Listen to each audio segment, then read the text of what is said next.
Josh is head mentor at STARTrading, and we want to hear his origin story. He changed that process, and then we also had the time and the resource and the expertise of someone who's actually an educator versus me just having it in my blood and doing the best I could, who could actually help break that process down and make it a better process.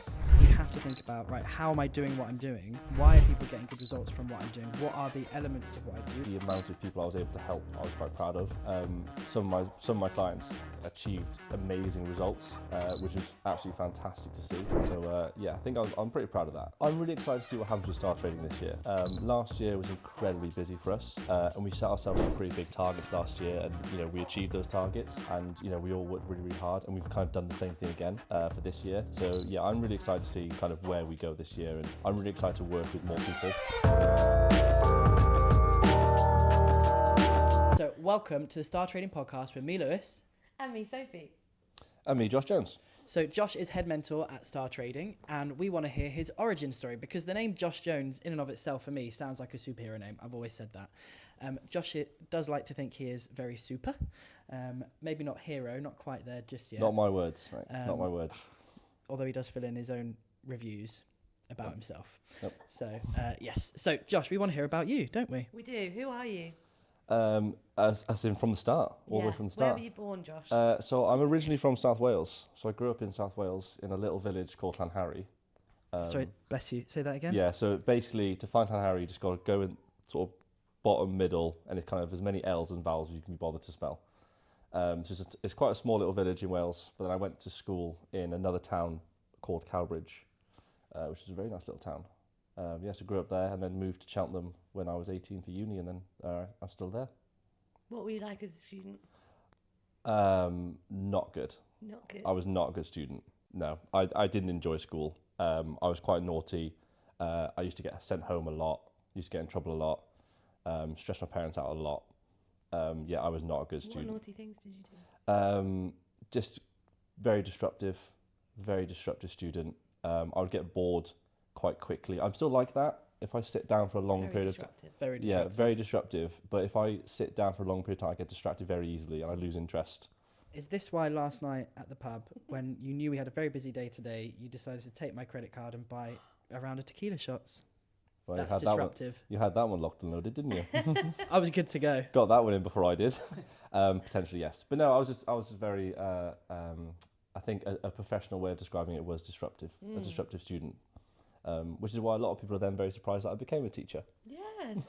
Yeah, I was going to say, so how did that then become a thing? Because you had a few stop-offs on the way to becoming a that was an interesting one, teacher. because originally I was a personal trainer, so I was always very involved in like fitness and sport. That was like one of my first passions. Are people not always surprised by that as well?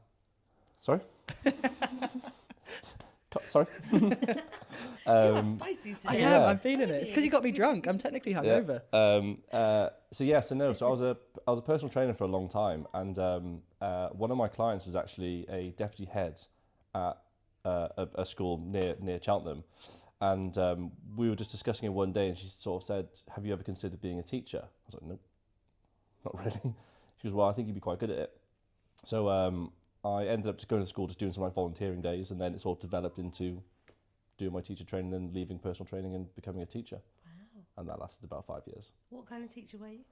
So I was secondary, primarily PE, but I did some maths and stuff as well. So, Josh, did you have lots of little Joshes that were disruptive in your life?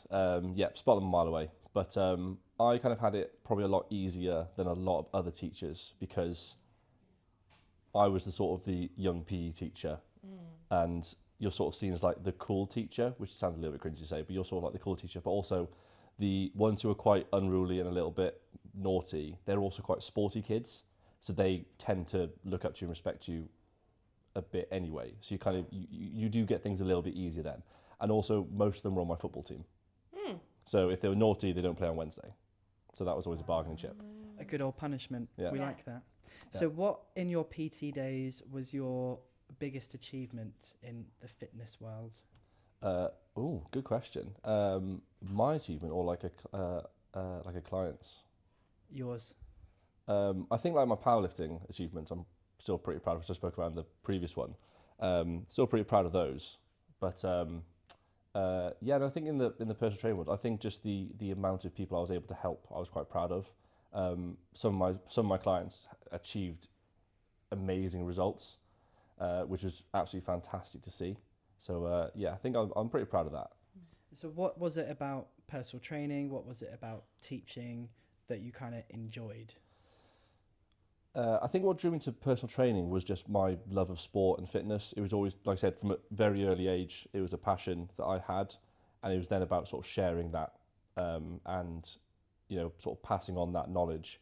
And I don't think I ever intentionally knew I wanted to be like an educator of any description. I think it just kind of, there was a natural progression into, right, I'm quite good at sport. I quite enjoy doing sport. How can I make a career of this? Personal training is one.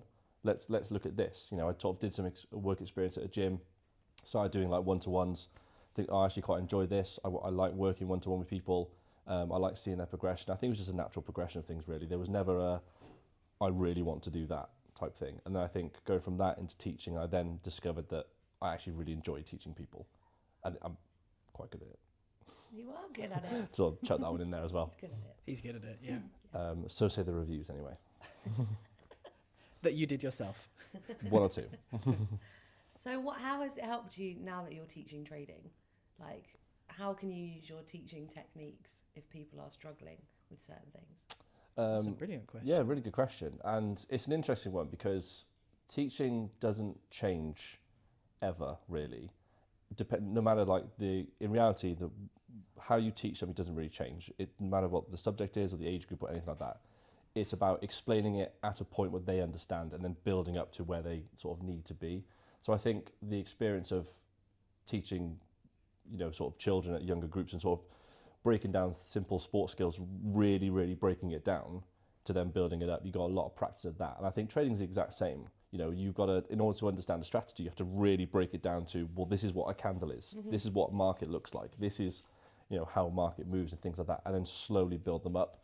And I think one thing that helped me as well is recognizing when they actually understand what it is you're saying, and when they just say, yeah, I get that. That's quite a crucial skill, because I think too many educators, and I'm somewhat guilty of this sometimes, is saying to a group, does that make sense? And everybody will say yes. And they always just say yes. Mm-hmm. And then you kind of move on. But it's knowing, okay, do you understand what I've just said? Or are you just saying that because you want to move on? So there's little things you can do, little questions you can ask, little backup things, and little tests you can do just to make sure people are understanding. And then recognize when people don't and give that support. I think it's a little bit like the, when you're talking to friends, how are you? Oh yeah, I'm fine. Yeah. No, they're not. Yeah. No. And I was always taught from teaching really on, never just say to a class, does that make sense? Because they'll always just say yes. But so I try to avoid as much as I can. So you kind of have to ask other questions. You know, you've just set yourself up for everyone on mentorships to tell you off for asking that question. Yeah, 100%.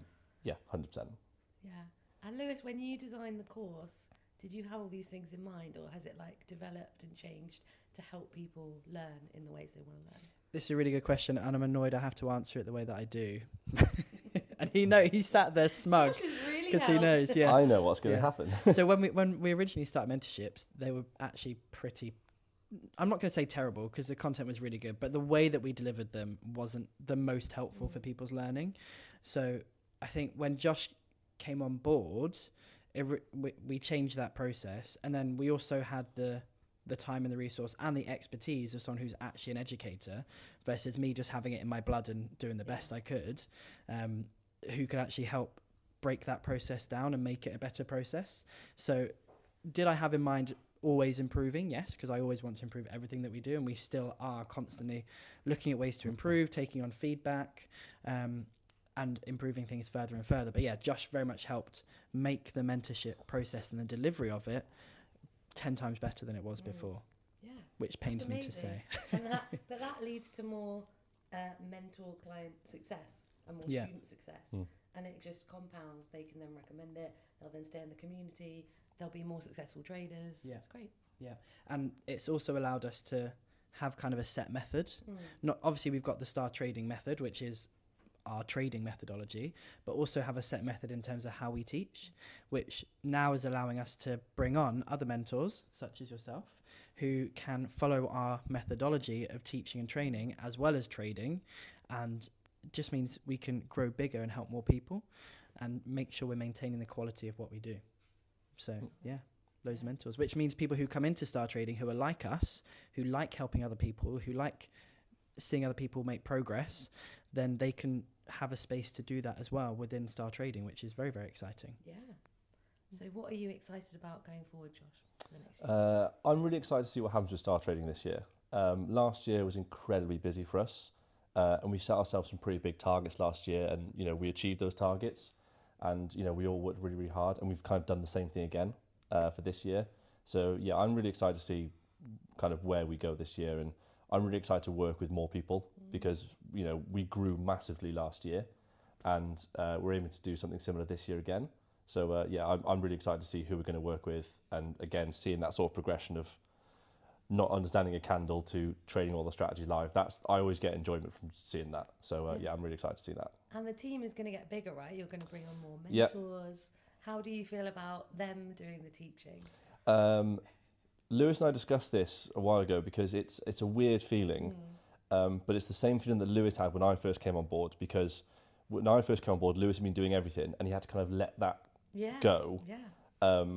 Whereas now for the last 2 years, I've been doing everything, and now I'm having to let some stuff go as well. And it's kind of, it's a weird feeling doing that. But the people who got coming on as mentors are absolutely fantastic. All of them are great. They're all brilliant traders. They all share our values. They're all fantastic people. I'm confident in every single one of them. And I'm really then excited to see how they develop as mentors. They're all brilliant traders. So I'm really excited to see how they then develop as mentors as well. So yeah, I'm really excited for that. Amazing. I think when you have to give up something that you've had control over, that's been your baby, like with my own trading, when I decided to set up Star Trading, you suddenly have to think about, right, how am I doing what I'm doing? Why are people getting good results from what I'm doing? What are the elements of what I do? Is there something in, even down to my tonality, the way I phrase things, the way I teach things? It is hard to kind of distill into a method, but that's a really exciting process, because I think when I was first starting out trading, the idea of teaching someone else to do what I do, I struggled with, because I was like, well, I didn't know how to do that when I first thought about teaching other people. I struggled with the idea of it. So then when I was like, right, now I'm going to do this, I realized how process-based what I was doing. I was just doing it intuitively. Yeah. So taking that intuition and intuitive nature into something which is process is actually really quite exciting. And going back to your question about, what are you excited for? And I think the training of the mentors is posing a similar challenge, because when we put together the training and having to pass on that skill, all of a sudden I kind of have to sit down and think, right, how do I teach? Because again, I've been doing it for so long now. When I teach certain sessions, I haven't really got to think about what I'm saying or how I'm doing it anymore. I just do it again intuitively. And now all of a sudden I have to sit down and go, right, this is how I do it, which has been tricky because I have to kind of process it. And I then have to sort of learn how to pass that on to people who haven't got as much teaching experience. But that's going to be an interesting challenge. But I'm quite excited for that as well. Yeah, and it's so good to write it down, have like a operating procedure, and then you've got the processes and the systems. Yeah. I love it. Yeah. I think it's time for a snack. Yeah, it is. Yeah. Should we do some TV magic? Yeah. Shall we? Cool. 3, 2, 1. Ta-da! Ooh. And we don't have the cloche. No, we don't. Is that what it's called? The cloche. Cloche. We've moved location. We've moved location. You may not even be able to see it on the camera very well. Okay. But we've moved in the magical pillow, and what is revealed, but some top-tier snacks, Yeah. some Maltesers, Yes.